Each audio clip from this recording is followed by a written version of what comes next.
नमस्कार दोस्तों, स्वागत है आप सभी का। गुड मॉर्निंग भाई।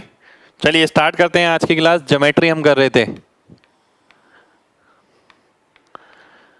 ज्योमेट्री में बहुत सारी प्रॉपर्टीज मैंने आपको करा दी, साथ के साथ हमने उस पे बेस्ड क्वेश्चन भी देखे। आज की क्लास में हम क्या देखने वाले हैं? आज की क्लास पे आगे के क्वेश्चन देखने वाले हैं उन्हीं प्रॉपर्टीज पे जो आपने अभी तक पढ़ी है। ठीक है, तो सभी लोग आ जाइए, फिर स्टार्ट करेंगे। अगर मैं पहला क्वेश्चन ले लेता हूँ, देखिए टाइम वेस्ट ज़्यादा नहीं करेंगे। एक चीज़ जो मैंने आपको हमेशा बोली कि भाई ऐसा नहीं है कि आप ज्योमेट्री में पेन फ्री नहीं कर सकते, आप ज्योमेट्री में बहुत जगह पेन फ्री कर सकते हैं, पर वो आदत अपनानी पड़ेगी जो लगातार मैं सिखा रहा हूँ आपको। ठीक है, राधे राधे भाई। पहला क्वेश्चन है आपके सामने, ये बी डी की वैल्यू बतानी है। इसके अंदर ऑप्शन क्या है मेरे पास? B C by 4, B C by 2, B C by 5, B C by 3। ठीक है, ये बताना है। नमस्कार भाई। ए बी सी एक राइट एंगल ट्राइंगल है। ठीक है, डायग्राम आपको दे रखा है ये,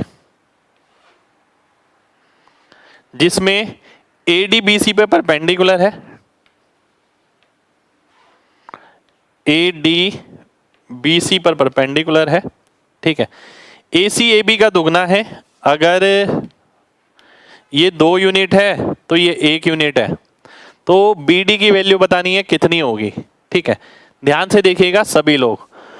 मैंने एक प्रॉपर्टी बताई थी आपको कि अगर मेरे को B D upon D C निकालना है, ये अपॉन ये, तो इसका स्क्वायर अपॉन इसका स्क्वायर, 1 का स्क्वायर अपॉन 2 का स्क्वायर, यानी 1/4 आ गया।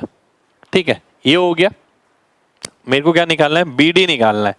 ठीक है, बी डी की लेंथ निकालनी है, यानी इसका मतलब है अगर बी डी की वैल्यू 1 यूनिट है तो डी सी की कितनी है? 4 यूनिट। यानी मैं बोलता हूं अगर ये 1 होगा तो ये 4 होगा, तो बी डी किसके बराबर आ गया? बी सी बाय 5 के बराबर आ गया, क्योंकि ये पूरा 5 हो गया, 5 यूनिट है। देखिए ध्यान रखिए, ये 5 यूनिट है, ये 1 यूनिट है, ये 4 यूनिट है। 5 और 1 और 4 ये वैल्यू नहीं है यहाँ पर, ये यूनिट है इतनी। ठीक है, तो बी डी की वैल्यू कितनी आ गई? बी सी बटे 5, यानी बी सी को अगर मैं 5 से भाग करूंगा तब 1 यूनिट आएगा, यानी सी ऑप्शन मेरा आंसर हो जाएगा। कितने लोगों को मेरी बात समझ आ गई है? जल्दी से एम जी टाइप करिए, फिर बढ़ेंगे आगे।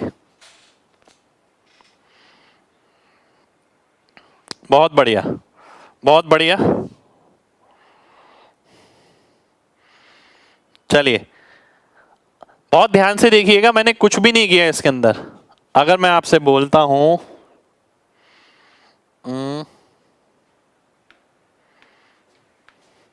ये अगर ट्रायंगल है, ये परपेंडिकुलर, ये परपेंडिकुलर, ये ए, ये डी, ये बी, ये सी, है ना?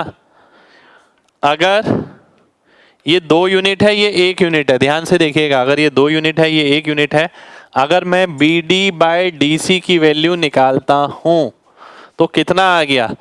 1/4 इसका स्क्वायर बटा इसका स्क्वायर। ठीक है, डायरेक्ट प्रॉपर्टी थी, यानी बी डी की वैल्यू अगर x होगी तो डी सी की वैल्यू 4x होगी। ये पूरा कितना आएगा? ये 5x आएगा। तो यानी मैं बोल सकता हूं बी डी कितना आ गया? B D by B C का रेशियो कितना आ जाएगा? x अपॉन 5x, यानी 1/5। 1/5 यानी B D equal to B C by 5। ठीक है, उम्मीद करता हूं आप सभी को क्लियर होगा। पर मैं अगर आपकी जगह होता मैं इस क्वेश्चन में पेन तक नहीं लगाता, पॉइंट तक नहीं लगाता। नेक्स्ट क्वेश्चन पर आएंगे। नेक्स्ट क्वेश्चन है आपके सामने, ये एक सेकंड हो जाइए, इसके बाद एक क्वेश्चन और है। क्वेश्चन है आपके सामने 2 और 1 भाई, 2 और 1 यहां पर दे रखा था क्वेश्चन में।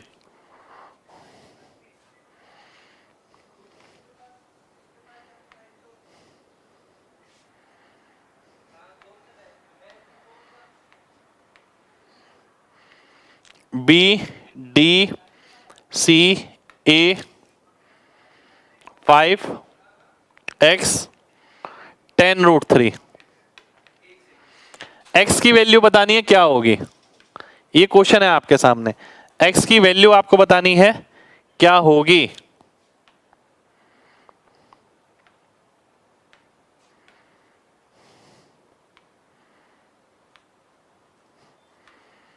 बताइए x की वैल्यू क्या होगी।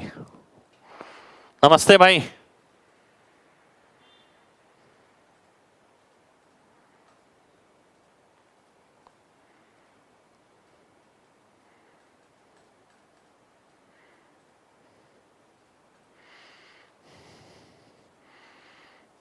चलिए देखते हैं, आइए।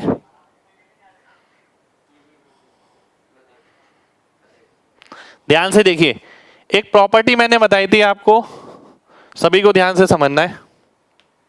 एक प्रॉपर्टी मैंने आपको बताई क्या, कि अगर ये राइट एंगल ट्राइंगल है, समकोणीय त्रिभुज है, तो ये इंटू ये इसके स्क्वायर के बराबर होगा, ये इंटू ये पूरा इसके स्क्वायर के बराबर होगा, इसी तरीके से ये इंटू ये इसके स्क्वायर के बराबर होगा। अब यही चीज यहां पर नजर आ रही है, राइट एंगल ट्राइंगल है। मैं अगर आपको बोलता हूं x इंटू एक्स प्लस 5 किसके बराबर होगा, इसके स्क्वायर के, यानी x इंटू एक्स प्लस 5 किसके बराबर हुआ, 10√3 का स्क्वायर यानी 300 के।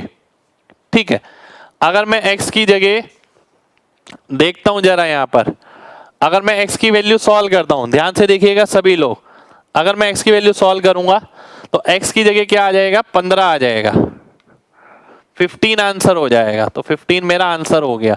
15 देखिए मैं क्या करूंगा, अगर ऑप्शन है मेरे पास, ऑप्शन थे मेरे पास 10, 20, 15, 25। ठीक है, मैंने 10 रखा तो नहीं आएगा, 15 रखा तो आ जाएगा, 15 मेरा आंसर हो जाएगा। कितने लोगों को मेरी बात समझ आ गई है? जल्दी से mg टाइप करिए, जल्दी से।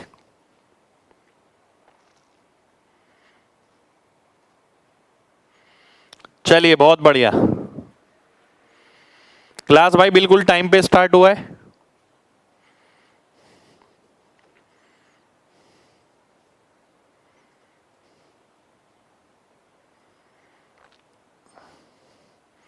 क्लास बिल्कुल टाइम पे स्टार्ट हुआ है। आइए देखते हैं, नेक्स्ट क्वेश्चन पर आते हैं। नेक्स्ट क्वेश्चन है आपके सामने ये,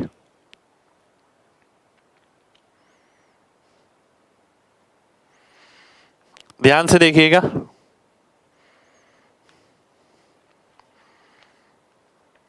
ए डी सी, ये बी,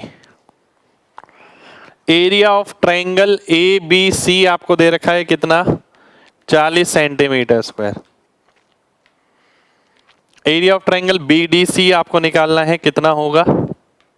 ठीक है, आपको दे रखा है ए डी और सी डी का अनुपात 3/2। ठीक है, बताइए क्या होगा।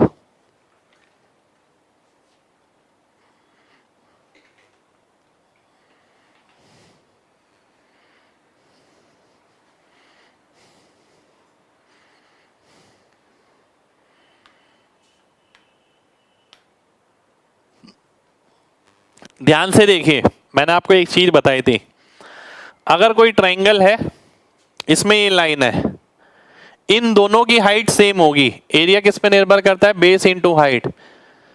तो एरिया केवल बेस पे निर्भर करेगा क्योंकि हाइट सेम रहेगी। बेस कितने अनुपात में है, 3:2 में, तो ये एरिया भी 3:2 में होगा। यानी कहने का मतलब है 5 यूनिट की वैल्यू कितनी आ गई, 40 centimetre square. B D C निकालना यानी 2 यूनिट की, 5 की वैल्यू अगर 40 है तो 2 की कितनी आ जाएगी, 16 सेंटीमीटर स्क्वायर आ जाएगी। 16 सेंटीमीटर स्क्वायर मेरा आंसर हो जाएगा। ठीक है, कितने लोगों को बात समझ आ गई है? जल्दी से mg टाइप करें, फिर बढ़ेंगे आगे।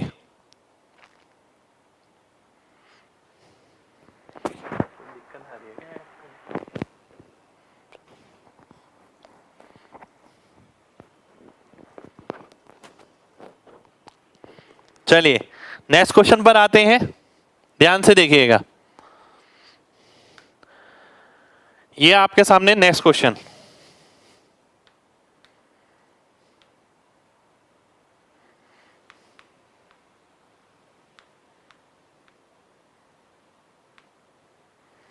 ध्यान से देखिए। ए बी सी में ए बी 2 है, बी सी 3 है, ए सी 4 है, डी मध्य बिंदु है। यदि एक वर्ग बनाया जाता है बी डी पर तो उसका क्षेत्रफल आपको बताना है।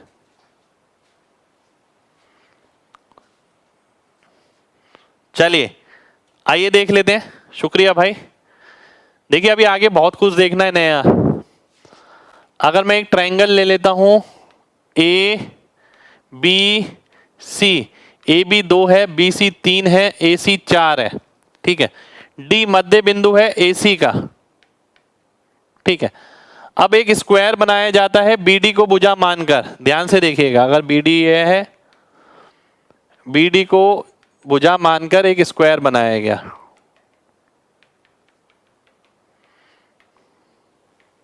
आपको बताना है इसका क्षेत्रफल। यानी एग्जामिनर आज तक क्या करता था, ये एग्जाम का ही क्वेश्चन है, ये क्वेश्चन शायद मेरे एग्जाम में आ चुका है। अभी तक ये बोलता था कि भाई मीडियन की लंबाई निकालिए। अब इस क्वेश्चन में एग्जामिनर ने क्या करा, इस क्वेश्चन में एग्जामिनर ने ये बोला कि भाई बीडी को साइड मान के एक स्क्वायर बना दिया, तो उसका एरिया बताइए। ऐसा भी हो सकता है कि एग्जामिनर ये बोल दे कि बीडी को भुजा मानकर एक अष्टभुज बनाया गया या एक षटभुज बनाया गया, उसका क्षेत्रफल निकालिए। कुछ भी हो सकता है। देखिए तो मेन टारगेट है हमारा बीडी निकालना है, नहीं माध्यिका निकालना। माध्यिका निकालने का सिंपल सा तरीका क्या है, अपॉलनियस थ्योरम। अपॉलनियस थ्योरम हमने करी थी, जिसमें मैंने आपको बताया था आपको कैसे याद रखना होता है, ठीक है। मैंने आपको बताया था इसका स्क्वायर प्लस इसका स्क्वायर, 2 का स्क्वायर प्लस 3 का स्क्वायर, 9 और 4 13 हो गया, बराबर हो गया दुगना किसके, बी डी स्क्वायर प्लस 2 और 2, बी डी स्क्वायर प्लस 4, ठीक है। अब मैं देख सकता हूं 13/2 यानी 6.5, 6.5 में से 4 गया 2.5, तो बी डी स्क्वायर की वैल्यू कितनी आ गई, बी डी स्क्वायर की वैल्यू आ गई 2.5। और आपको ये ही निकालना है, आपको ये एरिया निकालना था। तो एरिया क्या होता है, भुजा का स्क्वायर होता है, तो 2.5 मेरा आंसर हो गया। कितने लोगों को मेरी बात समझ आ गई है, जल्दी से एमजी टाइप करिए।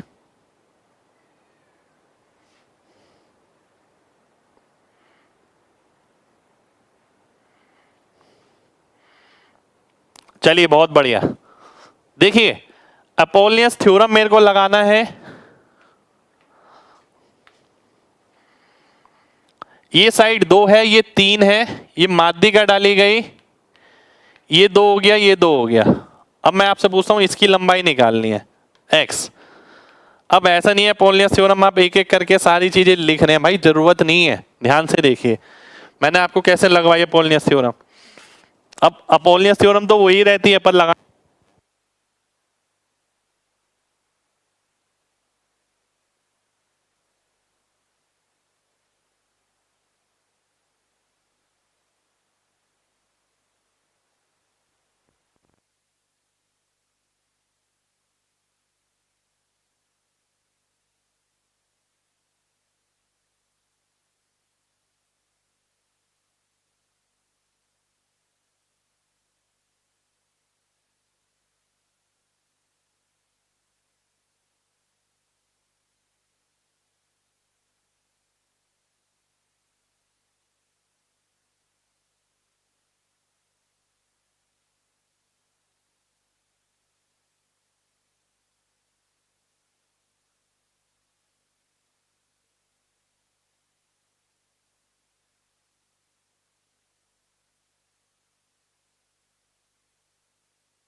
चलिए एक बार रिपीट कर देता हूं मैं, ध्यान से देखिएगा, ध्यान से देखिए।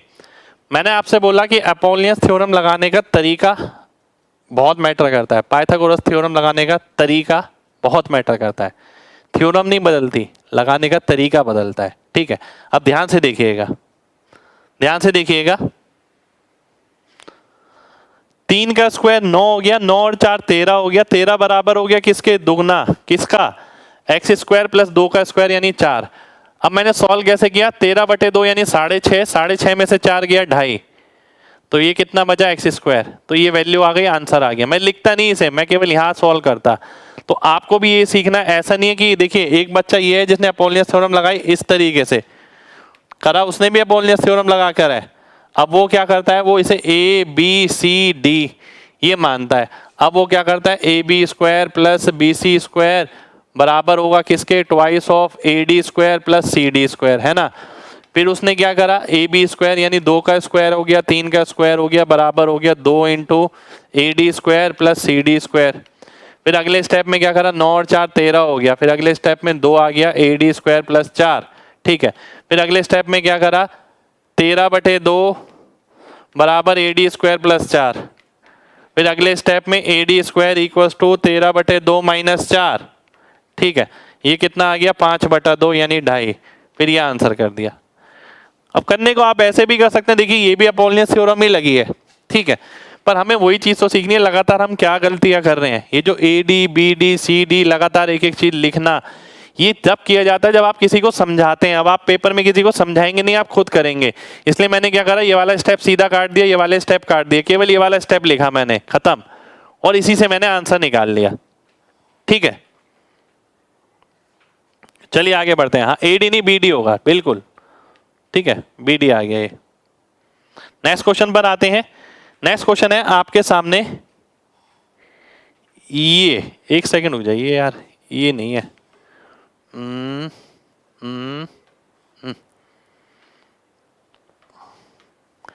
क्वेश्चन है ये, रुक जाइए, क्वेश्चन लिखा नहीं हुआ यहाँ पर, मैं लिख देता हूं। यदि किसी त्रिभुज की भुजा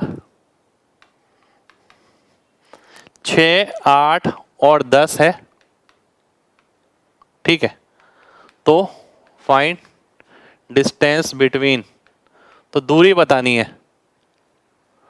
ठीक है, किसके बीच? पहला पार्ट है सरकम सेंटर और इन सेंटर। ठीक है, यानी परिकेंद्र और अंतः केंद्र। ठीक है, पहला पार्ट।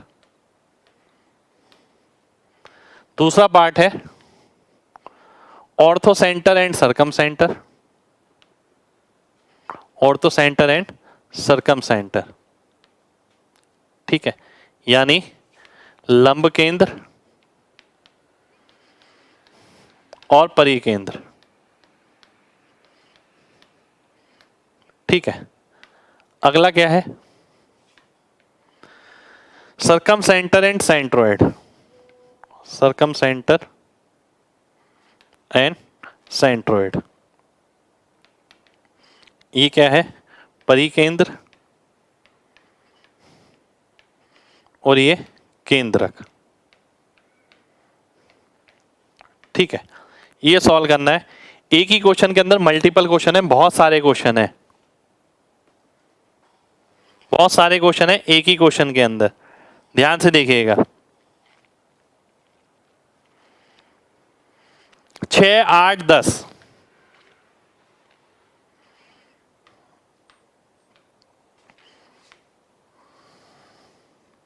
छः, 8, 10। पहला क्वेश्चन क्या है?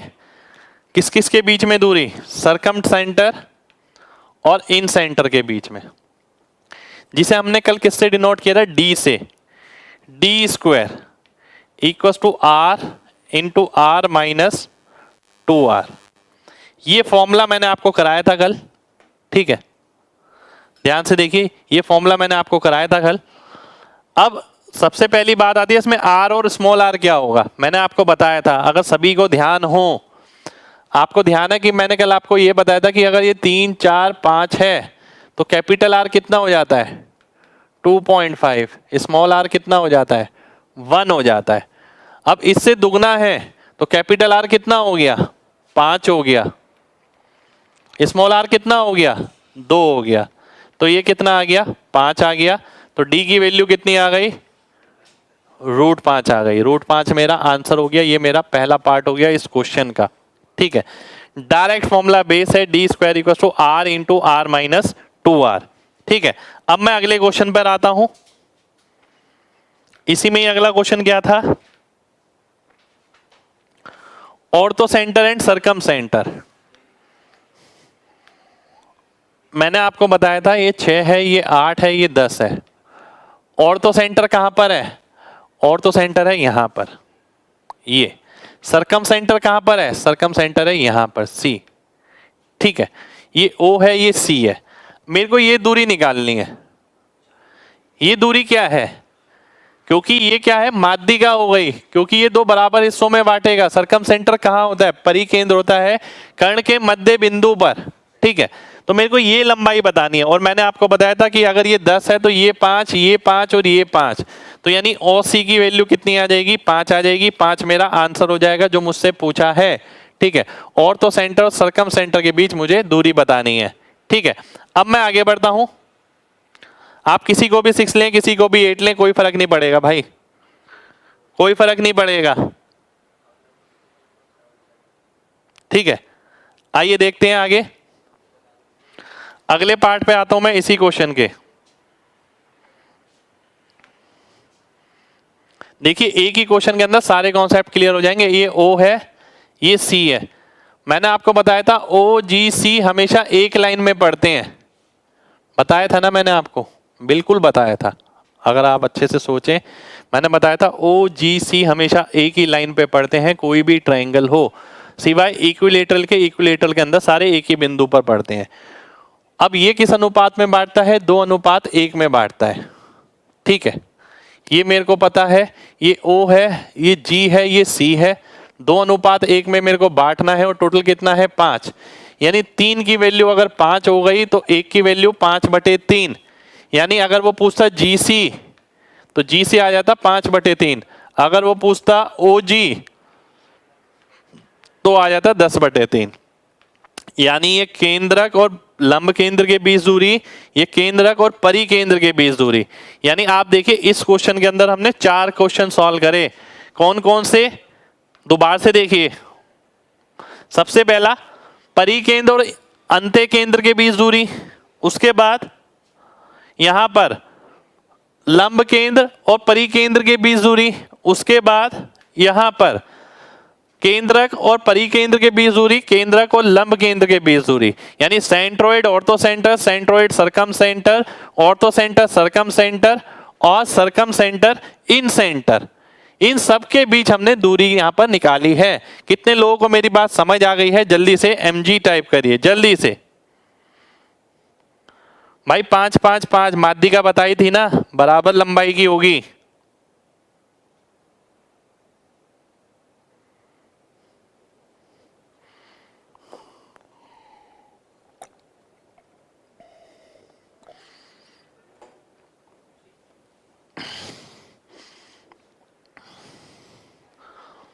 बहुत बढ़िया, चलिए नेक्स्ट क्वेश्चन पर आते हैं।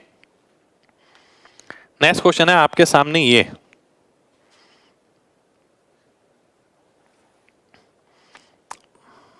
स्मॉल r1 कैसे? देखिए मैंने बताया था आपको 3 4 5 के अंदर लगातार रिपीट होगा तो ध्यान रहेगा।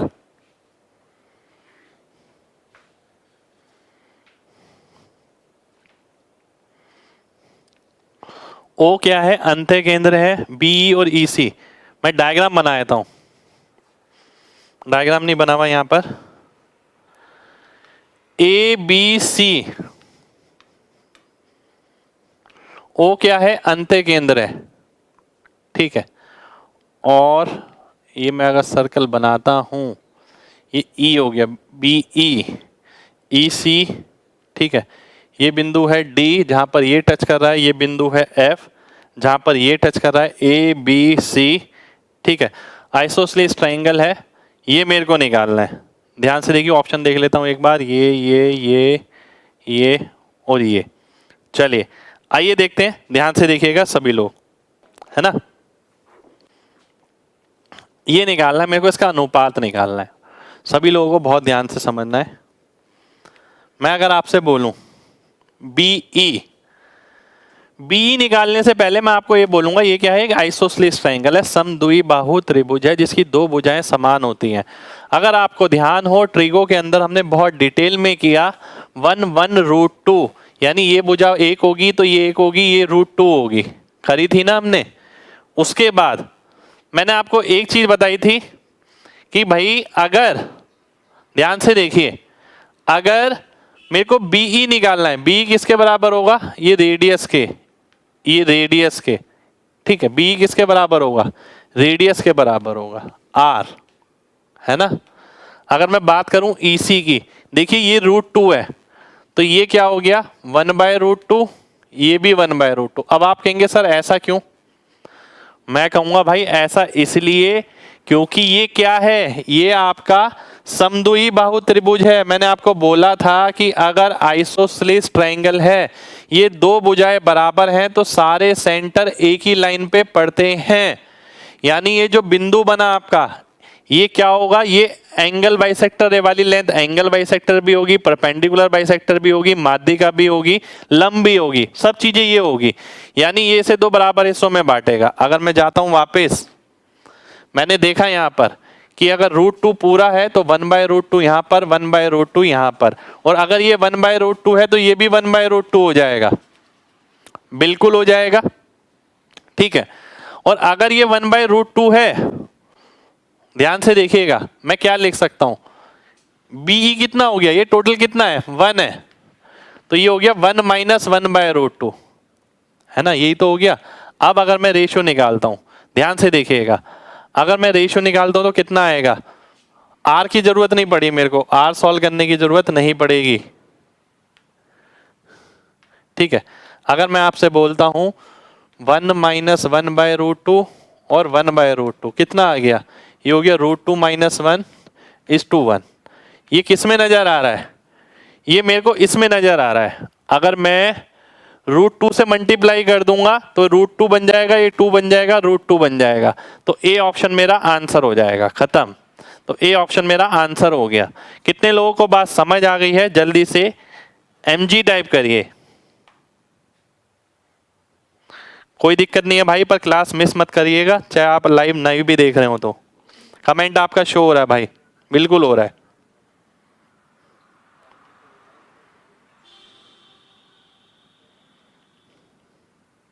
बहुत बढ़िया। EC कैसे, बिल्कुल एग्जाम का क्वेश्चन है भाई। EC कैसे निकाला, देखिए मैंने आपको एक बहुत अच्छी चीज बताई थी कल से, जो मैं लगातार रिपीट कर रहा हूं। देखो भाई, अभी तक हमने क्या क्या करा, थोड़ा सा रिवाइज करा देता हूं आपको, है ना, बहुत ध्यान से देखिएगा। मैंने आपको माध्यिका बताई, माध्यिका के साथ क्या बताया, केंद्रक। मैंने आपको लंब बताया, लंब के साथ मैंने क्या बताया, लंब केंद्र। ठीक है, मैंने आपको एंगल बाइसेक्टर बताया, कोण समद्विभाजक। इसके साथ क्या बताया, अंत्य केंद्र। मैंने आपको लंब द्विभाजक बताया, इसके साथ बताया सरकम सेंटर, परिकेंद्र। ठीक है, ये सारी चीजें बताइए, रिवीजन है, सुन लीजिएगा, जल्दी जल्दी रिवाइज कर रहे हैं एकदम। ठीक है, सेंट्रोइड 2:1 में बांटने वाला, और तो सेंटर जिसके केंद्र पर यहां पर जो एंगल बनता है ये 180 - थीटा बनता है। ठीक है, ये वाला, ये अगर थीटा है, इन दोनों का सम 180 बनता है। इन सेंटर, इन सेंटर के साथ हमने क्या पढ़ा, इन सेंटर के साथ पढ़ा कि अगर ये इन सेंटर है तो ये 90 प्लस हाफ एंगल ए होता है, हाफ ए, अगर ये ए है तो। ठीक है, और अगर ये यहां पर ले जाते हैं बाहर तो 90 माइनस हाफ ए बनता है, ये हमने पढ़ा। साथ के साथ हमने ये भी पढ़ा कि इन सेंटर के साथ अंदर वाला वृत्त बनता है। साथ के साथ हमने ये पढ़ा जो रेडियस है वो बराबर दूरी पर होगा, कहां से, सभी भुजाओं से। अगर मैं बात करूं सरकम सेंटर की, हमने ये पढ़ा, ये सरकम सेंटर है, केंद्र पे बनने वाला कोण ऊपर वाले कोण का दुगना होगा, ये थीटा तो ये 2 थीटा। ठीक है, और इसके अलावा हमने क्या पढ़ा, ध्यान से देखिए, हमने ये देखा, ये जो कैपिटल आर है ये आर होता है, ये आर होता है, आर होता है, आर जो है ये हो गया, और ये जो सरकम सेंटर है ये सारे वर्टेक्स से समान दूरी पर होगा, सभी शीर्ष से समान दूरी पर होगा। ठीक है, ये देखिए, ये देखिए, ये देखिए, ये मैंने आपको बता दिया। ठीक है, अब मैं आगे बताता हूं, अब ध्यान से देखिएगा। अब इसके साथ आर हो गया, ये बाहर वाले वृत्त का रेडियस। अब हम आगे बढ़े, हमने अब फिर आए टाइप ऑफ ट्राइंगल पे। मैंने आपसे बोला कि भाई जो एक्यूट एंगल ट्राइंगल है उसमें सारे सेंटर OIGC ये एक ही अंदर ही पड़ेंगे, OGC यहां पर और I यहां पर, एक्यूट के अंदर। फिर मैंने आपसे क्या बोला, मैंने बोला अगर अधिक कोणीय त्रिभुज है, ठीक है, तो इसके अंदर क्या होगा, G और C तो G और I तो अंदर होंगे, पर C बाहर होगा, O यहां होगा, ये तीनों एक ही लाइन में। फिर मैंने आपसे बोला राइट एंगल ट्राइंगल, अगर ये O है राइट एंगल पे यहां पर, ये C है, ये G है, I यहां पर। फिर मैंने आपसे बोला इक्विलेटरल, यानी इस पॉइंट पे सारे होंगे OIGC, ठीक है, एक ही पॉइंट पे। फिर मैंने आपसे बोला आइसोसेलेस ट्रायंगल, उसमें मैंने आपको बताया एक ही लाइन पे चारों सेंटर होंगे, यानी ये लाइन सबकी तरह काउंट करेगी, यानी ये एंगल बाइसेक्टर भी होगा, ये परपेंडिकुलर भी होगा, ये बाइसेक्टर भी होगा, सब चीजें होंगी। ठीक है, ये सारी चीजें मैंने आपको बताई। तो ये अभी तक का रिवीजन है जो मैं आप सभी को बता चुका हूं। ठीक है, सभी चीज सब दिमाग में आ गई ना, पुरानी चीजें याद आई, सबको नहीं आई? बताइए जल्दी से बताइए। लाइव है भाई, रिकॉर्डिंग थोड़ी है, लाइव है आपके सामने। बहुत बढ़िया, चलिए शुक्रिया। ठीक है, ये सारा रिकैप था यार, और प्रैक्टिस भी ऐसी ही करी जाती है। और कैसे प्रैक्टिस करी जाती है? मैंने हमेशा चीजों को याद रखा, इसी तरीके से रखा। मैं बार बार देखता हूं कि मेरे को क्या क्या पता है और उसके बारे में और क्या पता है और क्या पता है, तो मैं ये देख लेता हूं। जैसे मैं राइट एंगल ट्रायंगल देखूंगा तो राइट एंगल ट्रायंगल को पूरा पोस्टमार्टम कर दूंगा, मेरे को इसके साथ क्या क्या पता है। मुझे ये भी पता है, ये इंटू ये होता है, ये इंटू ये होता है, आर ये होता है, कैपिटल आर ये होता है, 3 4 5 के साथ ये बनता है, माध्यिका का ये होती है, लंब डलता है, उसकी लंबाई ऐसे आती है।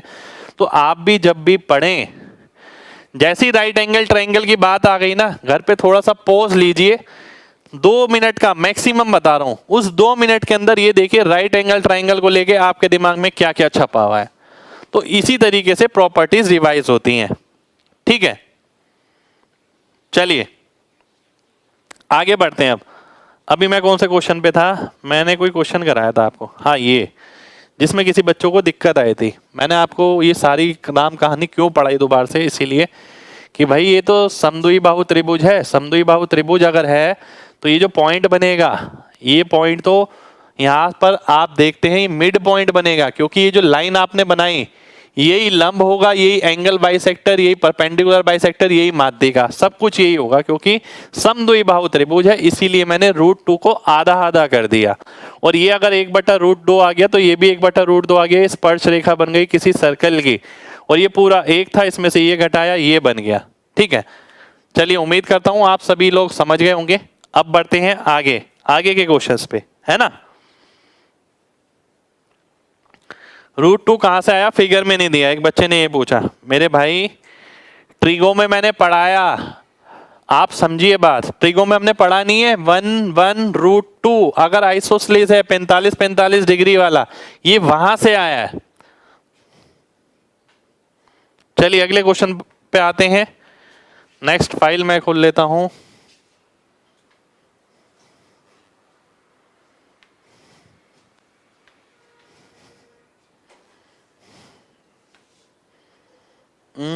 एक सेकंड हो जाइए यार, इससे पहले एक क्वेश्चन और है, ये मैं लिख दूंगा यहां पर। क्वेश्चन क्या है, ध्यान से देखिएगा।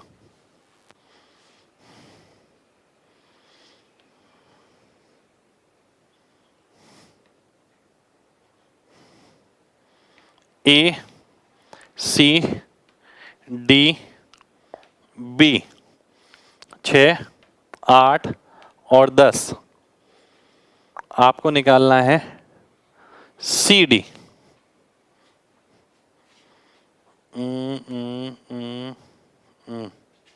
आपको निकालना है CD। देखता हूं कौन निकालता है। चलिए पहले आप खुद ही करिए, फिर मैं बताऊंगा।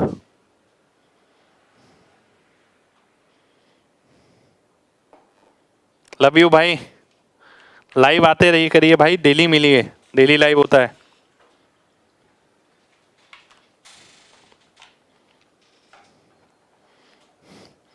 बताइए क्या आएगा?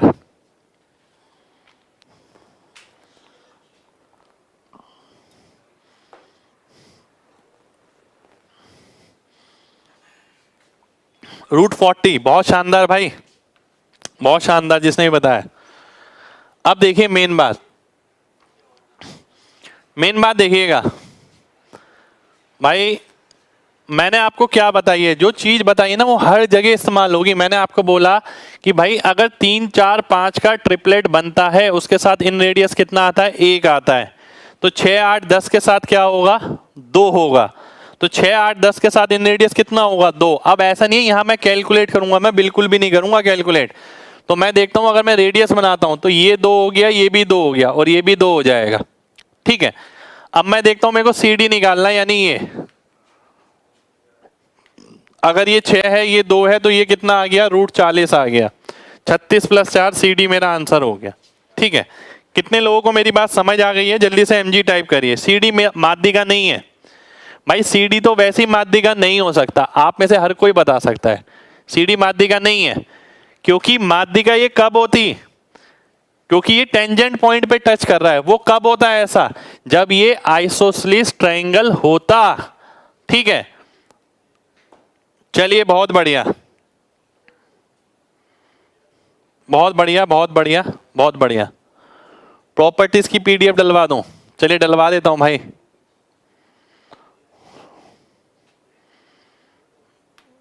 ये रहा आपका आज का अगला क्वेश्चन।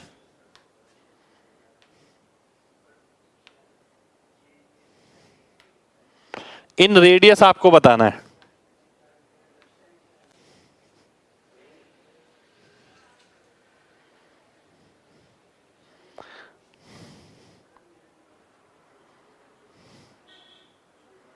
AD2 कैसे, आइए देख लेते हैं भाई। ध्यान से देखिए ना, अगर ये केंद्र है, इसे छोड़िए, मैं एक सिंपल सी बात बोलता हूं। अगर ये राइट एंगल ट्राइंगल है, ये सर्कल है, ये सर्कल है, ये केंद्र है, ये R, तो ये भी R, क्योंकि ये 90 है, ये भी 90 है, ये भी 90 है, तो ये भी 90 होगा। तो जितना डिस्टेंस ये होगा, ये इतना डिस्टेंस ये हो गया, इतना डिस्टेंस ये, इतना डिस्टेंस ये हो गया, क्योंकि टेंजेंट बराबर भी होती हैं, तो ये एक स्क्वायर बनता है हमेशा। तो अगर इसका रेडियस 2 आ गया, तो ये भी 2, ये भी 2, ये भी 2 और ये भी 2, सभी 2 बनेंगे।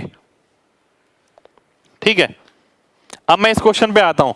इस क्वेश्चन के लिए एक प्रॉपर्टी फिक्स मैंने आपको लिखवाई है, ध्यान से देखिएगा। वो क्या? 3 एल्टीट्यूड अगर है तो इन रेडियस के साथ मैंने रिलेशन लिखवाया, और अगर आपको ये पता है तो ये क्वेश्चन होगा, अदरवाइज नहीं होगा। ये मैंने प्रॉपर्टी आपको कहां लिखवाई है? ये मैंने ऑर्थो सेंटर में लिखवाई है। अगर आपको ये प्रॉपर्टी क्लिक नहीं करी तो कोई दिक्कत की बात नहीं है, आगे क्लिक कर जाएगी, और भी क्वेश्चन करेंगे। तो 1/r किसके बराबर आ गया? 1/2, 1/3, 1/4। अगर मैं एलसीएम लेता हूं तो कितना आ गया? 12। 12 का मतलब है 6, 4 और 3, 13/12। पर यहीं पर रुकना है। 1/r की वैल्यू 13/12 आ गई। कई बच्चे यहां पर भी गलती करते हैं, देखिए, इसलिए मैं आपको रोक के बता रहा हूं। 13/12 दिखा, सीधा आंसर निकाल लिया, पर ये तो 1/r की वैल्यू है भाई, r की निकालनी है आपको। r की वैल्यू 12/13 आएगी, ये आपका आंसर होगा। ठीक है, कितने लोग मेरी बात समझ पाए हैं? जल्दी से mg टाइप करिए, जल्दी से।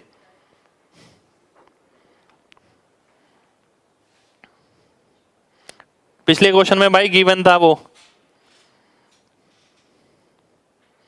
फिगर गिवन था।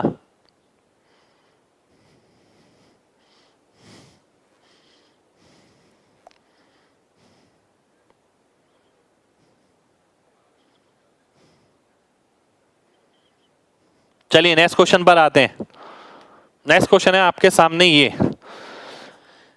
त्रिभुज ABC में AD माध्यिका है। ठीक है, DBC पर इस तरीके से बिंदु है कि BAD का मान क्या है? 80 डिग्री है। DAC का मान कितना है? 20 डिग्री है। DAC का मान कितना है? 20 डिग्री है। AC कितना है? 14 है। AD आपको निकालना है। ठीक है, एक बार मैं देख लेता हूं। BAD 80, 20 हो गया ये। AD माध्यिका है, माध्यिका यानी 2 बराबर हिस्सों में बांटेगी। ठीक है, ये आपको दे रखा है, बहुत ध्यान से देखिए।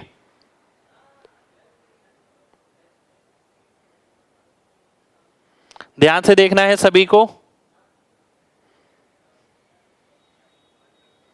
चलिए बहुत बढ़िया, बताइए क्या आएगा? पहले आप बताइए, फिर मैं बताऊंगा।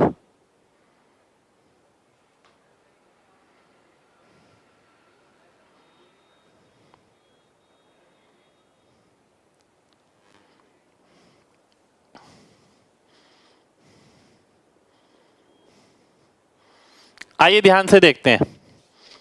अब कुछ क्वेश्चन ना आपको ऐसे मिलेंगे पेपर के अंदर, जिसमें आपको कंस्ट्रक्शन करनी पड़ेगी। ठीक है, मैं लिख रहा हूं यहां पर।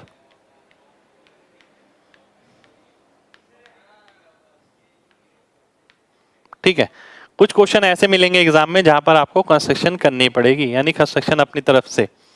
ऐसे क्वेश्चन ना वाकई में मुश्किल लगते हैं एग्जाम के अंदर, वो इसलिए क्योंकि हमें नहीं पता होता कि किसमें कहाँ से क्या कंस्ट्रक्ट करना है। ठीक है, ऐसे क्वेश्चन का केवल यही इलाज है कि आप पहले से ऐसे कुछ क्वेश्चन करके जाएं, तो एक संभावना बन सकती है कि पेपर में जाके वो क्लिक कर जाए, तो एक संभावना बन सकती है। तो भी ये नहीं कि 100% क्लिक होगा ही होगा, पर ऐसे कुछ क्वेश्चन करके जाने जरूरी है। इसी तरीके से 10-15 क्वेश्चन मैं आपको क्लास में कराऊंगा, 10-15 तो नहीं, ज़्यादा ही करा दूंगा बल्कि। ठीक है, तो वो बहुत ज़रूरी है। आइए मैं देख लेता हूँ। देखिए इसका रेशियो है 1:1। अगर मैं यहां से एक लाइन पैरेलल बनाता हूं, इसके पैरेलल, ठीक है, ये 80 है तो ये भी 80 हो गया। ठीक है, और ये 80 है तो ये भी 80 हो गया, क्योंकि ये 20 डिग्री है। ऐसा करने पर क्या हुआ, ऐसा करने पर ये दोनों भुजाएं बराबर आ गई ना। देखिए एक लाइन मैंने बनाई पैरेलल, ऐसा करने पर ये एंगल 80 है तो ये भी 80 आ गया, ऑल्टरनेट एंगल, जिसपे भी हमने डायरेक्ट क्वेश्चन कोई नहीं किया अभी तक। ठीक है, अब ये 80 है तो ये भी 80 आ गया, यानी ये दो भुजाएं बराबर हो जाएंगी। अब मैं आपसे एक बात बोलता हूं, क्योंकि ये 1:1 में है, ध्यान से देखिएगा, ये ट्राइंगल है, ये एक लाइन है, ये लाइन इसके पैरेलल है, ध्यान से सोचिएगा, ये इसके पैरेलल है, तो ये अगर 1:1 में है तो ये भी 1:1 में होगी।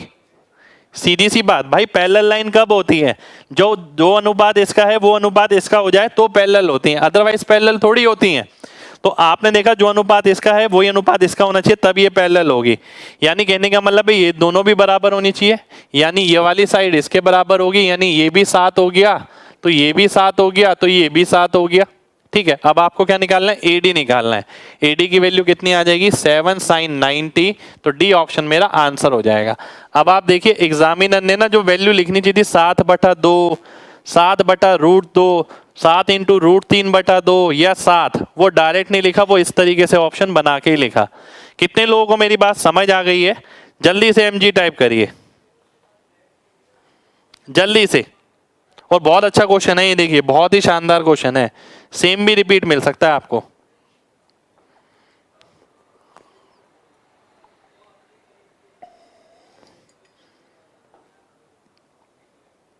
बहुत बढ़िया। और अगर आप सोचें कि सर ये ध्यान कैसे रहेगा, ध्यान रखने का केवल एक ही उपाय है कि कुछ एक क्वेश्चन ऐसे पहले से करके जाएं, अलग अलग वैरायटी के, तो ध्यान रहेगा, अदरवाइज नहीं ध्यान रहेगा, मेरे को भी नहीं रहेगा। थोड़ा सा वेट करिए, प्रॉपर्टी सारी आ जाएंगी, क्लिक कर जाएंगे, अभी थोड़ा इंतजार करिए। अगला क्वेश्चन है आपके सामने, ये बहुत शानदार क्वेश्चन है। ठीक है, सेम क्वेश्चन मिल सकता है एग्जाम के अंदर। ABC एक त्रिभुज है जिसमें सबसे छोटे कोण का 35 गुना सबसे बड़े कोण के 26 गुना के बराबर है। एक सेकंड देख लेता हूं, बिल्कुल यही है। ठीक है, अब एक ट्रायंगल है, ध्यान से देखिएगा, ये छोटा एंगल है, ये बड़ा एंगल है, बीच वाला एंगल है ना। सबसे छोटे एंगल का 35 गुना सबसे बड़े एंगल के 26 गुना के बराबर है, यानी छोटे और बड़े का अनुपात मैं निकालूं तो कितना आ जाएगा, 26:35 आ जाएगा। आ जाएगा ना, बिल्कुल आ जाएगा, क्यों नहीं आएगा। यदि सब इंटीजर में है तो सेकंड लार्जेस्ट एंगल यानी m की वैल्यू बतानी है मेरे को क्या होगी, है ना। अब ध्यान से देखिएगा, अगर मैं डायरेक्ट ही वैल्यू ले लूं, s की वैल्यू, m की वैल्यू, l की वैल्यू, अगर मैं ये 26 ले लेता हूं, ये 35 ले लेता हूं, तो ये कितना बचेगा, 35, 6, 41 और 20, 61, 61 का मतलब 119 डिग्री। क्या ये संभव है? ये तो संभव ही नहीं है, ये सबसे बड़ा थोड़ी आएगा, ये तो बीच वाली वैल्यू होनी चाहिए। अब मैं क्या करता हूं, इसका मल्टीपल लेता हूं, मैं इसे 2 से गुणा करके देखता हूं। 200 गुणा करने पर क्या हुआ, ये 52 हो गया, ये 70 हो गया, और ये कितना आ गया, 70 और 122 और 8, ठीक है, 58 डिग्री। अब ये वो कंडीशन फॉलो कर रहा है, बिल्कुल कर रहा है कि ये सबसे छोटा, ये उससे बड़ा, ये सबसे बड़ा, यानी इस केस के अंदर जो m की वैल्यू वो कितनी होनी चाहिए, 58 डिग्री होनी चाहिए। 58 डिग्री मेरा आंसर हो जाएगा। ठीक है, कितने लोगों को मेरी बात समझ आ गई है? जल्दी से MG टाइप करिए, जल्दी से। तो 58 डिग्री मेरा आंसर हो जाएगा।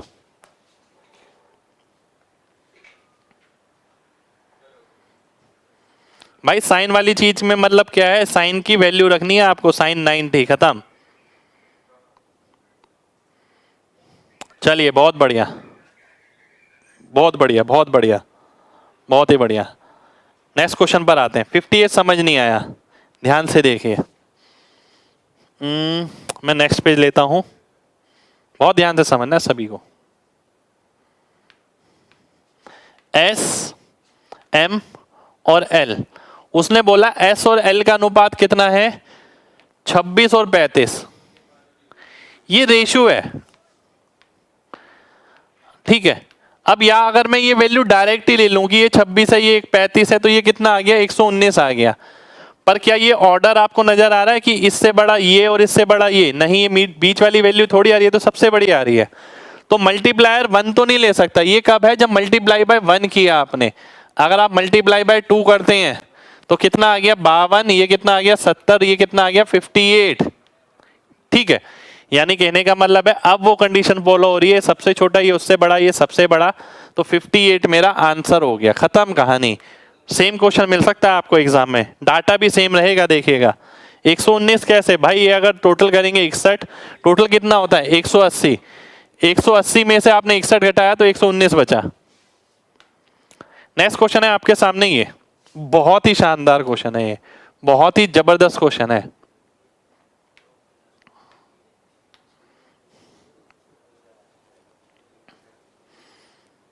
देखते हैं कौन करता है।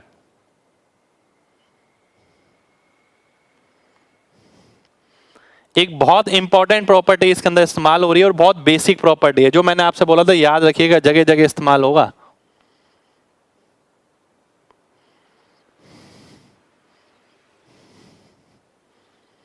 ध्यान से देखिए, त्रिभुज ए बी सी में सी 90 है, ये बी हो गया, ये ए हो गया, ठीक है।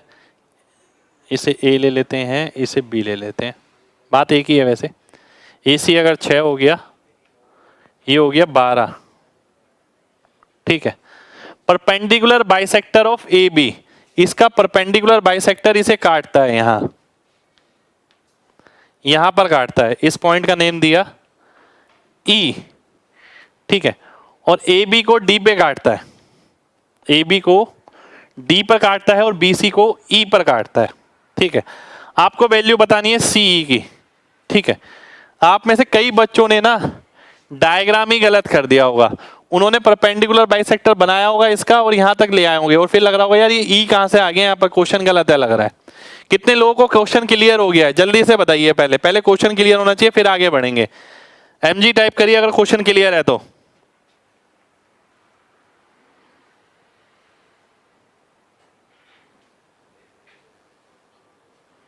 चलिए बहुत बढ़िया, बहुत बढ़िया, बहुत बढ़िया।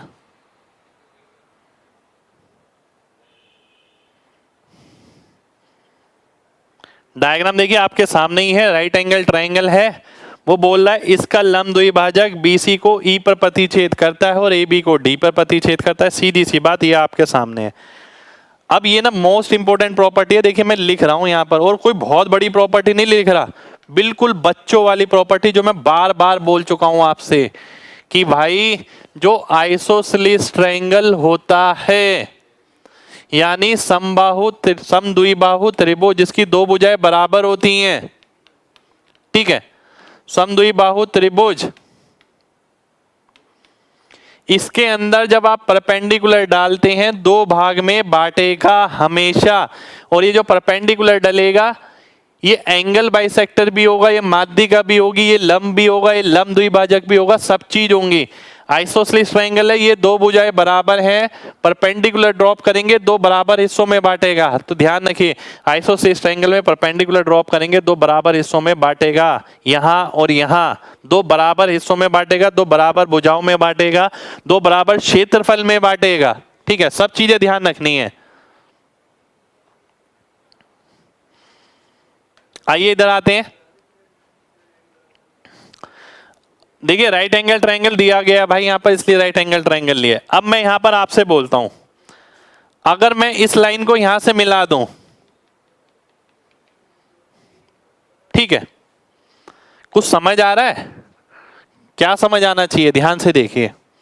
अगर मान लेते हैं ये x है, ये कितना हो जाएगा 12 माइनस एक्स, तभी तो टोटल मिला के 12 होगा कि भाई अगर ये x है तो ये 12 माइनस एक्स आएगा, तभी टोटल 12 रहेगा। ये आ गया आपका 6, ठीक है, ये आपका दे रखा था 12। अब मेरे को क्या निकालना है, मेरे को वैल्यू निकालनी है c की, यानी ये निकालनी है। अब आप अगर ये वाला ट्राइंगल देखें केवल, तो परपेंडिकुलर है, दो बराबर हिस्सों में बांट रहा है। इसका मतलब क्या हुआ, इसका मतलब ये दोनों भुजाएं बराबर हो गई।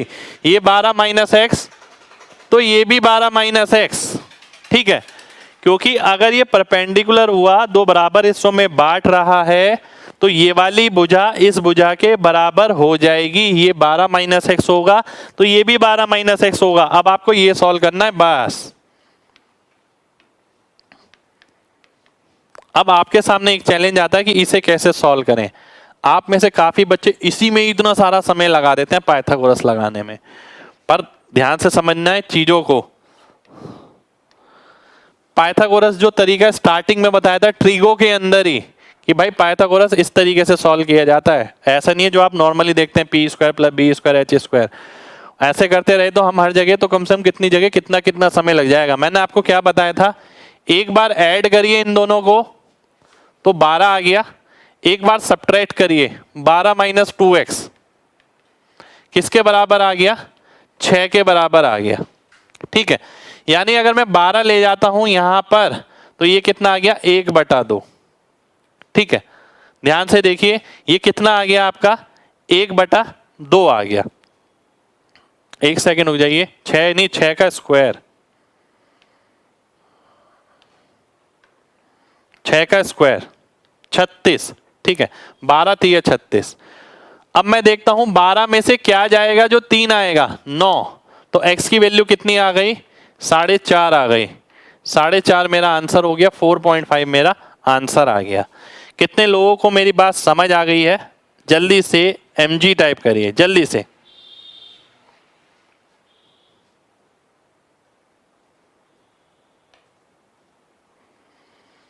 बहुत बढ़िया, बहुत बढ़िया, बहुत बढ़िया। देखिए भाई एग्जाम ओरिएंटेड क्वेश्चन है ये, ठीक है, हवा में क्वेश्चन नहीं है कुछ भी कि आसान सा हुआ कि आपने कर लिया और खुश हो गए। ऐसे क्वेश्चन को करने के बाद अगर आप खुश हो तो वाकई में बड़ी बात है, ठीक है। वैसे नहीं निकाल सकते आप इतनी आसानी से, आप देखिएगा घर पे बैठ के सोचिएगा इसके अलावा क्या कर सकते हैं आसानी वाला। नेक्स्ट क्वेश्चन पर आते हैं। नेक्स्ट क्वेश्चन है आपके सामने ये,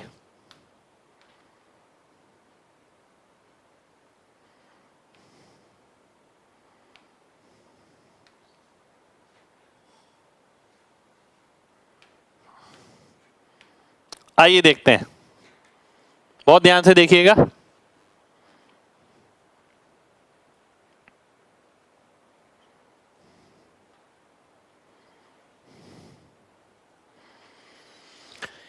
DEF डायग्राम दे रखा है इसमें शायद, ABCDEF, DEF, ठीक है। 1:3, ये 1 ये 3, ठीक है, ये दे रखा है आपको, ये 1 ये 1 ये 1 ये 4, ठीक है, ये सारी चीजें आपको दे रखी हैं। अब ध्यान से समझिएगा, एक सेकेंड हो जाइए, मैं इस क्वेश्चन को नेक्स्ट पेज पे लेता हूँ, सभी लोग ध्यान से देखिएगा, कोई कुछ समझाना चाहता हूँ मैं इसके अंदर। इसे मैंने हटा दिया, ध्यान से देखिए इस तरीके का क्वेश्चन कैसे सॉल्व किया जाता है, ठीक है। एरिया ऑफ ट्रायंगल का फॉर्मूला होता है हाफ AB साइन C। अब मैं ध्यान से देखता हूं, अगर ADE को और ABC को तो क्या आएगा, देखिए ध्यान से समझिएगा बिल्कुल, हाफ कांस्टेंट निकल गया, साइन एंगल कांस्टेंट इस वाले ट्राइंगल में और इस वाले ट्राइंगल में निकल गया, तो बचा क्या साइड का प्रोडक्ट, 3 एकम 3, मैंने सीधा लिखा, ये कितना है 4 पंजे 20, ये आ गया। ऐसी मैं लिखता हूं बी डी ई और A B C, B D E, B D F, E लिख दिया एफ, ठीक है, बी डी एफ कितना हो गया 1 एकम 1, और ए बी सी कितना हो गया 4 दूनी 8। ऐसी मैं लिखता हूं C F E upon A B C, C F E कितना हो गया साइड का प्रोडक्ट 1 चौक 4, और ये कितना हो गया 2 पंजे 10, ठीक है। ध्यान से देखिए, अब नीचे क्या आएगा, नीचे ए बी सी, नीचे ए बी सी, नीचे ए बी सी।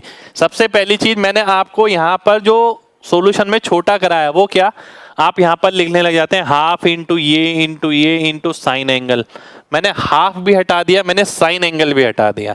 फिर कुछ बच्चे पहले से ही हाफ और साइन एंगल अगर नहीं लिखते थे तो वो ये लिखते थे 3 इंटू ए 1 या 1 इंटू 1, मैंने वो हटा दिया, मैंने डायरेक्ट लिखा, ठीक है। ये सारी हमारी चीजें हैं अपने की, भाई हम खुद अपना रास्ता कैसे आसान कर सकते हैं।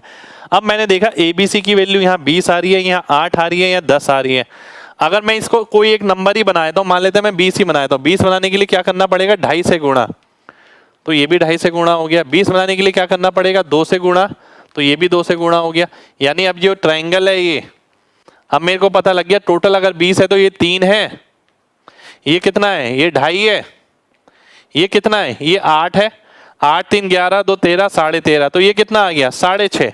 अब मेरे को क्या निकालना है, ध्यान से देखिएगा, डी ई एफ और A B C, D E F कितना आया है 6.5, ए बी सी कितना है 20, तो आंसर कितना आ गया 13/40 आ गया, 13/40 मेरा आंसर हो जाएगा, ठीक है। कितने लोगों को मेरी बात समझ आ गई है, जल्दी से एमजी टाइप करिए जल्दी से।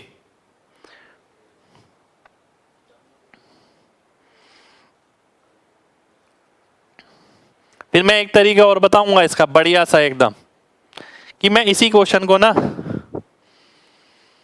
डायग्राम में कैसे करता। ध्यान से देखिए,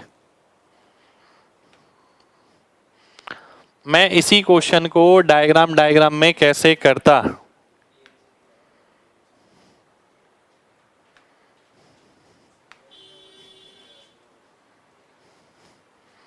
ध्यान से देखिए, मैं इसी क्वेश्चन को डायग्राम में कैसे करता, बहुत ध्यान से समझना है सभी को, ठीक है। मैंने तैयारी कर ली, बहुत अच्छे से पढ़ लिया, मैंने सारी वैरायटी टच कर ली, उसके बाद आखिर में जाकर मैंने इस चीज़ पे ध्यान दिया कि यार ये मैं बार बार लिखे जा रहा हूँ, क्या मैं इस क्वेश्चन को डायरेक्ट नहीं कर सकता? क्यों नहीं कर सकता यार, कॉन्सेप्ट समझिए ना। मैं इसके साथ किसका रेशियो निकालता हूँ ए बी सी का, मैं इसके साथ किसका निकालता हूँ ए बी सी का, मैं इसके साथ किसका निकालता हूँ ए बी सी का। यार हर केस में तो नीचे ए बी सी आ रहा है, तो मैं ए बी सी वाली वैल्यू फिक्स कर लूंगा और उसके हिसाब से देखूंगा क्या एरिया होना चाहिए। आइए देखते हैं कैसे। देखिए 3 एकम 3 हो गया, 4 पंजे 20 हो गया। अब मैंने क्या मान लिया, एरिया मान लिया 20, ठीक है। ए बी सी कितना है 20 है, मैंने दिमाग में रखा 20 है, तो ये कितना हो गया 3 हो गया, ठीक है। अब मैं आगे बढ़ता हूं, ये कितना हो गया 1, ये कितना हो गया 4 दूनी 8, ठीक है।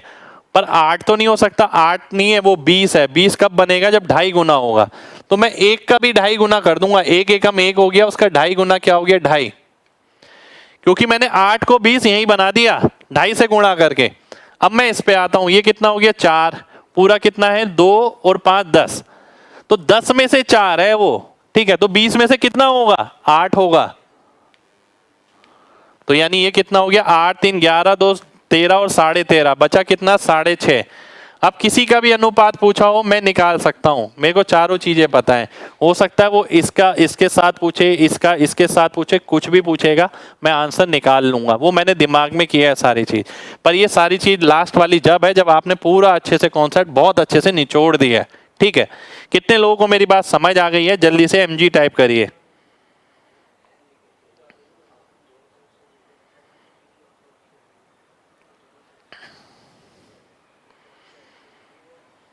चलिए बहुत ही बढ़िया। बहुत ही बढ़िया, बहुत ही बढ़िया। ऊपर 3 और नीचे 1। अरे मेरे भाई ध्यान से देखिए, बहुत ध्यान से बात समझिए, लॉजिकल बात समझिए। ए डी ई और ए बी सी का अनुपात निकालूंगा, ऊपर क्या आएगा? 3 आएगा, 1 इंटू 3। नीचे क्या आएगा? 5 इंटू 4 20 आ गया, तो 3/20 हो गया। तो ऊपर 3 आएगा तो नीचे 20 आएगा। ठीक है, चलिए बहुत बढ़िया। तो देखिए आज की क्लास में हम इतना ही करेंगे, ठीक है, इससे ज्यादा नहीं करेंगे, ओवरलोड हो जाएगा। आज की क्लास में थोड़े क्वेश्चन अलग टाइप के थे, ठीक है। तो मिलते हैं आपसे नेक्स्ट क्लास में, जब तक अपना ख्याल रखिए। ज्योमेट्री आपकी इसी तरीके से चलेगी भाई। आखिर में मैंने जो सॉल्यूशन बताया ना, ये 6 साल की मेहनत है, ये समझ लीजिए, 5-6 साल की मेहनत, तब जाके ये चीज निकल के बाहर आती है, निचोड़ के बाहर आती है। मतलब यही क्वेश्चन कोई बंदा बिना लिखे डायग्राम में कर दे, अपने आप में वाकई में बहुत बड़ी बात है, और आप भी कर सकते हैं, ठीक है। चलिए मिलते हैं नेक्स्ट क्लास में, जब तक अपना ख्याल रखिए। जय हिंद।